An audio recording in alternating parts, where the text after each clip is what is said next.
اللہ نے اس دنیا میں انسانوں کی ہدایت کے لیے 1,24,000 پیغمبروں کو ان کی اپنی قوموں کے اندر بھیجا تاکہ وہ انہیں ایک اللہ کا تعارف کروا کر انہیں ہدایت کا راستہ دکھائیں۔ یعنی دنیا کا کوئی ایسا حصہ نہیں جہاں پر تاریخ کے اندر کبھی آبادی موجود رہی ہو پر ان لوگوں کی ہدایت کے لیے انہی میں سے کوئی پیغمبر نہ بھیجا گیا ہو۔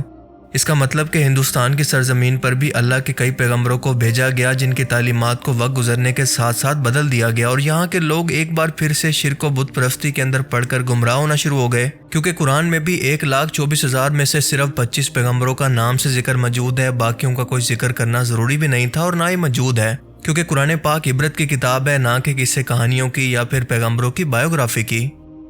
اس سے پہلے کی ویڈیو کے اندر ہم نے تفصیل سے اور ہندو ویداس اور قرآنی صحیفوں اور الہامی کتابوں کی روشنی کے اندر یہ جانا تھا کہ حضرت نوح علیہ السلام کی تبلیغ ہندوستان کی سرزمین تک کیسے پہنچی تھی، یہاں تک کہ دنیا کے پہلے پیغمبر حضرت آدم علیہ السلام کو بھی ہندوستان کی سرزمین یا موجودہ سری لنکا پر موجود آدمز پیک نامی پہاڑی پر اتارا گیا تھا، جہاں پر آپ کے قدم کے نشان آج بھی موجود ہیں۔ اس ویڈیو کا کچھ پارٹ میں آپ کو پلے کر کے دکھا دیتا ہوں تاکہ آپ کو بہتر طور پر انڈرسٹینڈنگ ہو سکے۔ حیرت انگیز طور پر لفظ آدم بھی سنسکرت زبان کا لفظ ہے جو کہ ہندوستان کی سرزمین کی زبان ہے، نہ کہ عرب کی زبان، جس کا سنسکرت میں مطلب ہے کہ پہلا، شروعاتی یا اوریجنل۔ اسی لیے آدمی کا مطلب ہے آدم علیہ السلام کی اولاد،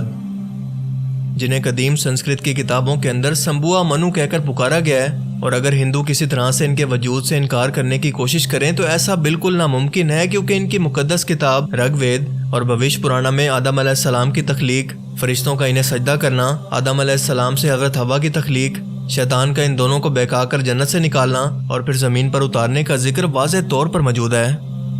بھوش پرانا چیپٹر 4 to 7 کے اندر یہ تمام واقعہ بیان ہے، بالکل ایسے ہی جیسے قرآن پاک کی سورہ البقرہ میں اور انجیل مقدسہ میں بھی۔ متیسیہ پرانا کے اندر لکھا ہے کہ خدا نے آدم علیہ السلام کے جسم کو 2 حصوں میں تقسیم کیا، ایک کو سمبوا منو یعنی آدم اور دوسری کو فیمیل یعنی شتر و پاکا بنایا، جنہیں مسلمان حضرت بی بی حوا کے نام سے جانتے ہیں، جس کا مطلب اگر ان تینوں دنیا کے سب سے بڑے مذاہب کے اندر ایک جیسی چیزیں موجود ہیں تو ان کا سورس بھی ایک ہی ہونا چاہیے، یعنی ایک خدا۔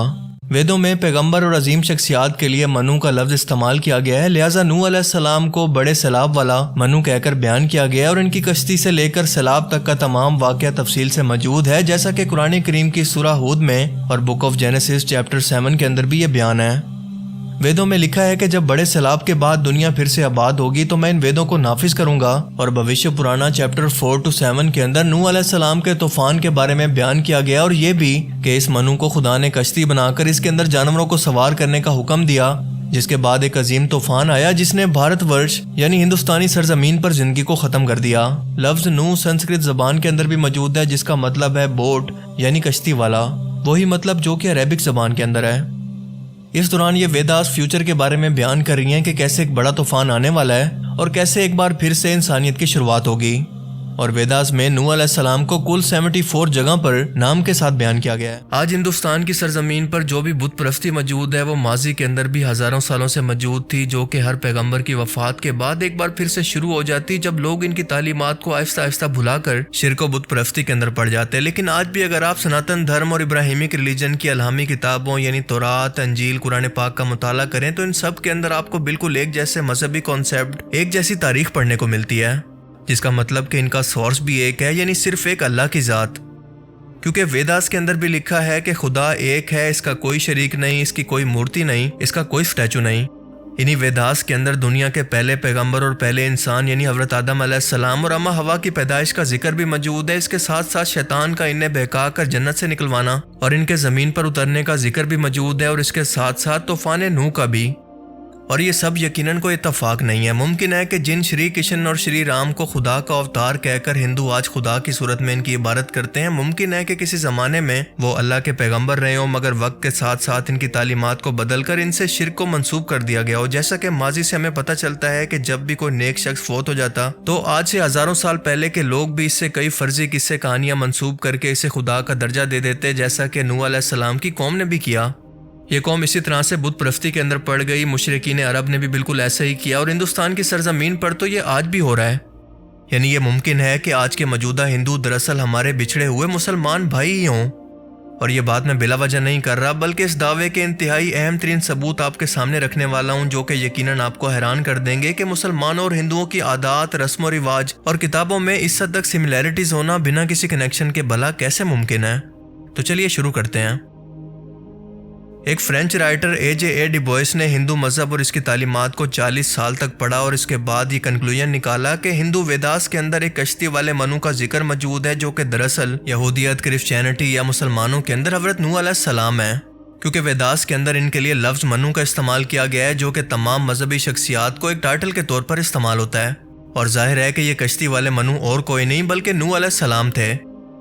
مزید یہ کہ طوفان نوح کے بعد خدا نے اس منو سے وعدہ کیا تھا کہ میں تیری تعلیمات اس سرزمین پر نافذ کروں گا، جو کہ نوح علیہ السلام کے ایک بیٹے سے اس سرزمین پر آگے پھیلی، مگر بعد میں اس قوم نے پھر سے گمراہ ہو کر بت پرستی شروع کر دی، اور ان کے مطابق آج بھی ہندو اور مسلمانوں کی رسموں کے اندر کافی حد تک سملیرٹیز موجود ہیں، جو کہ اس بات کا ثبوت ہے کہ ہندوستان کے اندر آج بھی ان دینی تعلیمات کے علاوہ ان رسومات کو نہیں بدلا گیا، بلکہ یہ کسی نہ کسی صورت آج بھی باقی ہیں۔ مثال کے طور پر ڈیبوئس لکھتے ہیں کہ ہزاروں سال پہلے موجود مندر ہوں یا پھر آج کے موجودہ ہندوؤں کے مندر، یہاں پر آپ دیکھیں گے کہ ان مندروں کی ڈائریکشن یا پگوڈاف، جنہیں ہم ٹاور جیسا سٹرکچر کہتے ہیں، یا ان مندرز کے اندر موجود مورتیاں ہوں، سب کی سب ڈائریکشن ہمیشہ ایسٹ یعنی مشرق کو ہمیشہ فیس کرتی ہے۔ اگر آج کے ہندو مذہب کی مانے تو ان کا کہنا ہے کہ ہم لوگ ایسا اس لیے کرتے ہیں کیونکہ یہ سورج مشرق سے طلوع ہوتا ہے، اور ایسا کرنے سے ایک پازیٹیو انرجی انسانی روح کے اندر داخل ہوتی ہے، بس اس کے علاوہ کوئی وجہ نہیں۔ پر حقیقت یہ ہے کہ یہ لوگ آج بھی نہیں جانتے کہ یہ لوگ ایسا کیوں کرتے ہیں، کیونکہ ان کے بڑوں نے ایسا کیا تھا اور وہ بھی ان کی دیکھا دیکھی بس ایسا کرتے چلے آ رہے ہیں۔ جبکہ ایک قبلہ کی طرف منہ کر کے عبادت کرنا، خصوصاً ہندوستان کے اندر رہتے ہوئے مشرق کی طرف، یہ مسلمانوں کو اللہ کا حکم ہے، جس کی کوئی وضاحت ہندوازم کے اندر موجود نہیں۔ اور ویسے بھی مورتی کی پوجا کا تو کسی بھی ڈائریکشن سے کوئی تعلق نہیں، پر ہر جگہ پر مشرق کی جگہ کو فیس کرنا یہ اس بات کا ثبوت ہے کہ یہ مسلمانوں کی قبلہ ڈائریکشن کے اللہ کے حکم کی ایک بگڑی ہوئی شکل ہو سکتی ہے۔ وہ مزید کہتے ہیں کہ ہندوازم کے اندر اپنے مردوں کو جلانے کی رسم سے پہلے میت کی ڈائریکشن کو نارتھ سے ساؤتھ کی طرف رکھا جاتا ہے، جیسے مسلمانوں کی میت کو جنازے کے وقت قبلہ کی طرف منہ کر کے نارتھ ٹو ساؤتھ کی طرف لٹایا جاتا ہے، اور بالکل اسی طرح سے ان کی قبریں بھی بنائی جاتی ہیں۔ اب اس ڈائریکشن کی ہندوؤں کے اندر یہ رسم کہاں سے آئی، یہ لوگ اس کے بارے میں کچھ بھی نہیں جانتے۔ وہ مزید کہتے ہیں کہ مسلمان کعبہ کے 7 چکر لگا کر حج اور عمرہ ادا کرتے ہیں، بالکل اسی طرح سے ہندوؤں کی شادیوں کے اندر بھی 7 چکر لگا کر اس شادی کو یا اس رسم کو یہ لوگ پورا کرتے ہیں، اور بالکل اسی طرح سے ہندوؤں کے اندر کسی مذہبی علامت کا طواف کرنا بالکل ایک عام سی بات ہے، لیکن سوچنے کی بات یہ ہے کہ یہ طواف کا تصور ان کے اندر آیا کہاں سے۔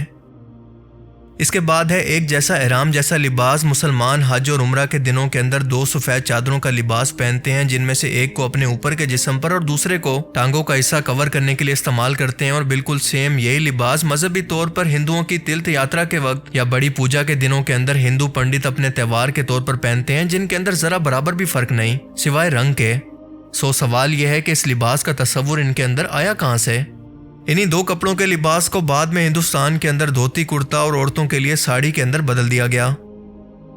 مسلمان حج اور عمرے کے دنوں کے اندر ایک اہم ترین رسم کے طور پر اپنے سر کو منڈواتے ہیں، اور بالکل سیم یہی کام ہندو اپنی مذہبی رسومات سے پہلے بھی کرتے ہیں۔ دونوں میں ذرا برابر بھی فرق نہیں، یعنی بالوں کا مکمل طور پر صفایا۔ کیا یہ سب کچھ اتفاق ہو سکتا ہے؟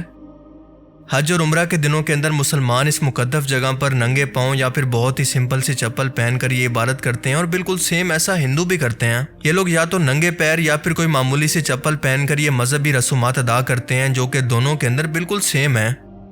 مسلمانوں میں بچے کے پیدا ہونے کے بعد عقیقے کی سرمنی رکھی جاتی ہے، جب ایک دعوت کے اندر بچے کے بال اتار کر اس کا نام رکھا جاتا ہے، اور بالکل سیم یہی رسم ہندوؤں میں نام کرن سنسکار کے نام سے موجود ہے۔ یہ بھی بالکل اسی طرح سے بچے کے سر کو شیو کر کے اس کا نام رکھتے ہیں۔ اب ان تمام ثبوتوں کے بعد اگر ہم ایک مسلمان سے یہ سوال کریں کہ یہ سب رسومات اور طریقے آپ کو کس نے بتائے، تو ان کا جواب ہوگا کہ ہمارے پروفٹ محمد صلی اللہ علیہ وآلہ وسلم نے۔ جبکہ اگر سیم یہی سوال آپ ایک ہندو سے کریں تو اس کا جواب ہوگا کہ ہمارے بڑے اسے ہزاروں سالوں سے کرتے ہوئے آ رہے ہیں، لیکن ہم نہیں جانتے کہ کیوں۔ یعنی ان کے پروفٹ یا پیغمبر کا ذکر مسنگ ہے، جنہوں نے یہ تمام تعلیمات ہندوستان کے یعنی اپنے لوگوں کو بتائی، لیکن آج ان کا تعلق ہندوستان سے مسنگ ہے۔ اب یہ پروفٹ نوح علیہ السلام بھی ہو سکتے ہیں، یا پھر آج کے ہندوؤں کے خدا جنہیں پیغمبر سے خدا کا درجہ دے دیا گیا، اور آج ہندوستان کے اندر ان کی شرک کے طور پر آج بھی پوجا ہوتی ہے۔ ڈیبوئس کی یہ تحقیقات واقعی حیران کر دینے والی ہیں، اور یہ بتاتی ہیں کہ آج کے ہندو اور کوئی نہیں بلکہ ہمارے بچھڑے ہوئے مسلمان بھائی ہیں، جس کے واضح ثبوت آج بھی ان کی کتابوں کے اندر موجود ہیں۔ لیکن آپ اس بارے میں کیا سوچتے ہیں؟ اپنی قیمتی رائے کا اظہار کمنٹ سیکشن میں ضرور کریں، اور اب میں ملوں گا آپ سے ایک ایسی نئی انٹرسٹنگ ویڈیو میں۔ تب تک کے لیے اپنا بہت سا خیال رکھیے گا۔ Thanks for watching this video. اللہ حافظ۔